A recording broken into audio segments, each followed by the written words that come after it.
Si vous avez ce genre de résultat à l'aquarelle, c'est parce que vous faites la même erreur que j'ai faite à mes débuts. L'erreur, la voici. Je prends le petit pinceau à la vie, je l'imbibe d'eau et à partir de là, je couvre une surface. Donc là, je vais prendre une surface rectangulaire. Là, on est sur du papier en cellulose. Et une fois que j'ai posé ces pigments et cette humidité, je reprends de l'humidité, à peu près la même que celle que j'ai utilisée pour faire cette première couche.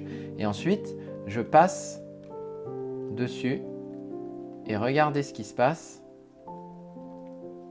On a des auréoles qui apparaissent. Et au début, je ne comprenais pas parce que je me disais que je mettais une première couche d'humidité, donc le papier ne pouvait pas sécher aussi vite. Et en fait, si. Et là, je vais refaire le test en mettant beaucoup plus d'eau. Là, j'imbibe complètement mon pinceau et je passe sur la surface. J'attends un tout petit peu, mais pas énormément, hein. Là, regardez, j'attends vraiment quelques secondes, ça suffit.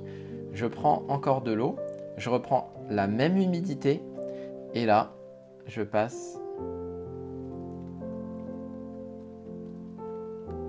mon pinceau. Et vous voyez que par endroits, ça a déjà séché. Et ici, comme j'ai pris un peu plus d'humidité que là, les auréoles apparaissent moins, mais on voit quand même une altération du lavis. Et pourtant, j'ai imbibé le pinceau au maximum. Et en fait, ce que je n'avais pas compris, c'est que le papier sec agit comme une terre aride. Si vous arrosez une terre aride avec un petit peu d'eau, elle va s'humidifier, mais elle va très vite s'assécher. Et donc si vous avez ce genre de résultat à l'aquarelle, c'est parce que vous faites la même erreur que j'ai faite à mes débuts. Et dès lors que j'ai considéré que le papier sec était une terre aride, j'ai vraiment pu ajuster ma pratique. Et donc je vais vous montrer l'astuce que j'utilise. Je prends mon pinceau, je mets le pigment sur la zone souhaitée, et là je reprends mon pinceau et je réapplique le pigment sur la zone souhaitée. 2 fois, voire 3 fois. En fait, la solution, c'est d'appliquer 2 à 3 fois plus d'eau que ce que vous envisagez d'appliquer sur le premier passage sur du papier sec. Et ça, c'est l'astuce qui a complètement changé ma pratique de l'aquarelle. Parce que là, ça fait déjà une vingtaine de secondes que j'attends et regardez ce qui se passe. Si j'applique à nouveau de l'humidité dessus, exactement ce que j'ai fait ici ou ici, et bien là, je n'ai plus les auréoles qui se forment. Donc ce que je vous invite à faire, c'est d'essayer de reproduire chacun de ces 3 effets. Le premier, c'est un pinceau qui n'est pas si chargé que ça en eau. Ensuite, vous prenez de l'eau, vous laissez passer quelques secondes, pas beaucoup. Et là, on attend un tout petit peu le temps que ça sèche très légèrement. Et ici, on peut commencer à mettre... Déjà ici, c'est sec.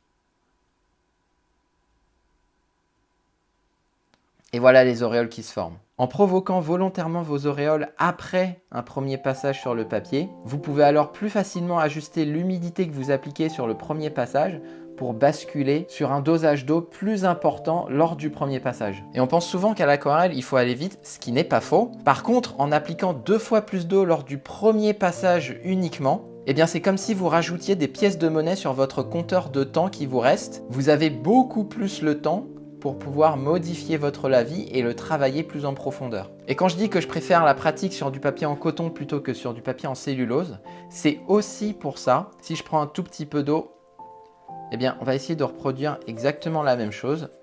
Ici, je fais un premier passage et ensuite je prends beaucoup plus d'eau. J'attends que ça sèche légèrement. C'est à peu près la même situation que celle-là. Et là maintenant, hop, j'applique quelques touches et vous voyez, on retrouve les auréoles qui apparaissent. Mais la différence, c'est que sur du papier en coton, l'absorption se fait de manière plus homogène. Ce qui fait que sur du papier en coton, ce genre de situation sera mieux toléré.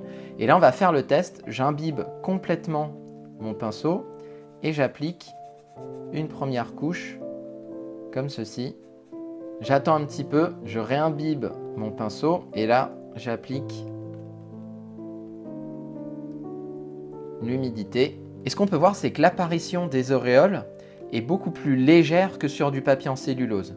C'est pour ça que je trouve que le papier en coton pardonne beaucoup plus que le papier en cellulose. Et enfin, la technique du 2 fois plus s'applique complètement sur le papier en coton. Ce que je fais, c'est que je passe une première couche, j'en reprends, je passe une deuxième couche, voire une troisième couche. Et là, je suis sur un niveau d'humidité lors du premier passage qui me permet d'avoir du temps et de pouvoir ajouter de l'humidité si besoin. Là, par exemple, je vais prendre encore un petit peu de rouge Winsor avec du bleu primaire. Et ici, en appliquant de l'humidité, il n'y a pas d'auréoles qui se forment.